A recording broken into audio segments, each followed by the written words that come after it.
आईमुळे भूक लागली. हो का बाळा, वरण भात देऊ का मग? नाही, मग का देऊ बेटा? आधी तर कैसाच आहे की वयन. अरे देवा, ह्या आजीचा लाडका नातू बघा. आता काय म्हणते, आजीच्या घरच्यासारखं डाळ पाहिजे, वरण पाहिजे. याला तर बाबा आजीच्या घरचं सर्वच काही आवडते. जसं काय आजीच्या हातचा पराठा, आजीच्या हातची भाजी, आजीच्या हातचं साधं वरण भातही.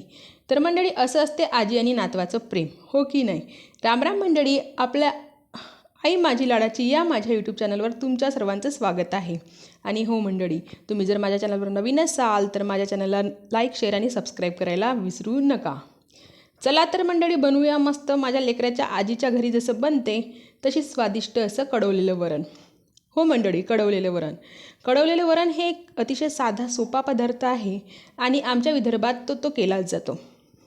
तुम्ही कधी खाल्लं असेल तसं तर हे वरण जे रात्रीची डाळ वगैरे उरली राहते त्याचं बनवलं जाते, पण इथे मी साधी तुरीची डाळ शिजवून घेतलेली आहे. हे वरण खायला अगदी 5 स्टार हॉटेलमध्ये जो दाल तडका या कोणतेही डाळीचे प्रकार भेटतात त्यापेक्षा अतिशय चविष्ट लागते बरं का.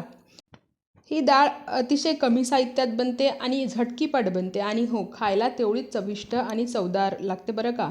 जर तुमची खाण्याची इच्छा जरी नसेल ना तरीही तुम्ही धावत जाऊन एक तरी पोळी खालच, एवढी ही स्वादिष्ट लागते. तर त्यासाठी मी इथे मस्त तूर डाळ व्यवस्थित शिजवून घेतलेली आहे. आणि एक लक्षात ठेवायचं की जेव्हा आपण तूर डाळ शिजवतो त्यामध्ये जास्त पाणी नसावं. ते शिजवल्यानंतर व्यवस्थित पण शिजली चांगली असावी. ते शिजल्यानंतर मी इथे तवा ठेवलेला आहे. तव्यामध्ये टाकलेलं आहे मस्त तेल आणि त्यामध्ये जिरा आणि मोहरीची दिलेली आहे फोडणी. आणि त्यामध्ये टाकलेल्या आहे लसणाच्या 2-3 कळ्या. तुम्ही लसूण टाकला नाही टाकला तरीही चालेल, पण मला लसूण आवडतो म्हणून मी टाकलेला आहे. हे सर्व व्यवस्थित शिजलं की त्यामध्ये आपण टाकणार आहोत कढीपत्ता. बघा, कढीपत्ता व्यवस्थित शिजला की त्यामध्ये टाकायचं आहे मस्त आपण लाल तिखट, थोडासा गोडा मसाला, तोही टाकला नाही टाकला तरीही चालतो. आणि हे जळायला नको म्हणून जी आपण डाळ शिजवली आहे थोडीशी ती आधी टाकून घ्यायची.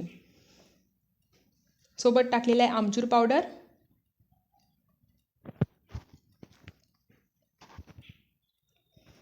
आणि हे व्यवस्थित सर्व मिक्स करून घ्यायचं. आता मी पूर्ण डाळ टाकून घेत आहे आणि सर्व मिक्स करून घ्यायचं.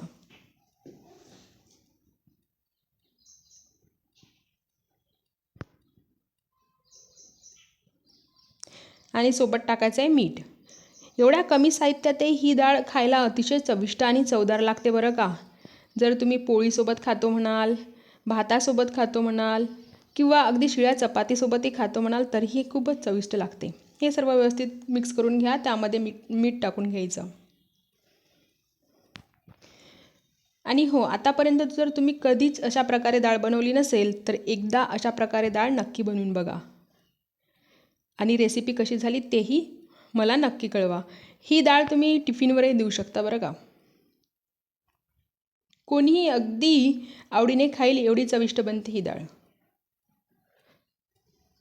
बघा, सर्व साहित्य मिक्स करून घ्यायचं आणि गॅस बंद करायचा. आणि आता घ्या खाऊन. भूक लागली असेल तर लाईक, शेअर, सबस्क्राईब. धन्यवाद. घे रे बाळा, खा आता आजीच्या घरच्यासारखं कढवलेलं वरण.